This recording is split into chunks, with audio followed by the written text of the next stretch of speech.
Prime Minister Pham Minh Chinh had a meeting with First Secretary of the Communist Party of Cuba Central Committee and President of Cuba Miguel Díaz-Canel in Rio de Janeiro, Brazil on July 6, local time, on the sidelines of the expanded BRICS summit.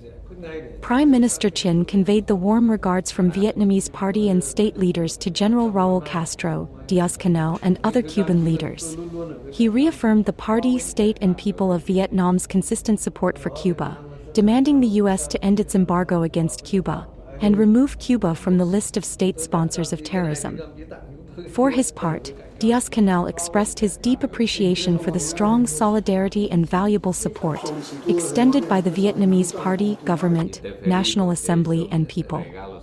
He welcomed the presence and effective operations of Vietnamese enterprises in Cuba and affirmed the Caribbean country's continued commitment to create favorable conditions for them. The two leaders pledged close coordination in organizing a wide range of activities in 2025 to celebrate the 65th anniversary of diplomatic ties, December 2, 1960–2025, and the Vietnam-Cuba Friendship Year. On this occasion, Prime Minister Chinh conveyed the invitation from State President Luong Quang to Cuba to send a delegation to the signing ceremony of the UN Convention Against Cybercrime, to be held in Hanoi in October 2025.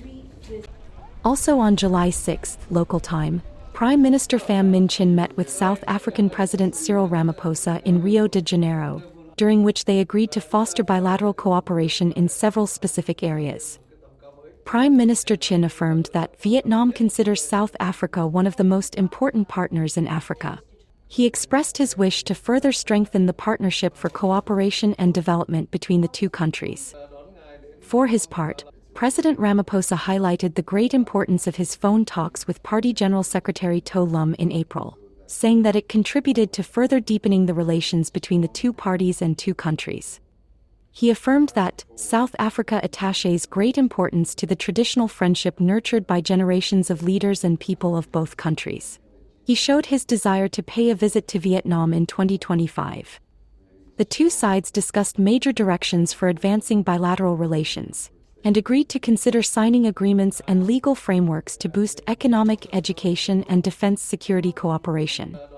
The leaders also exchanged views on regional and international issues of shared concern, reaffirming their commitment to promoting multilateralism, respecting international law, and stepping up South-South cooperation.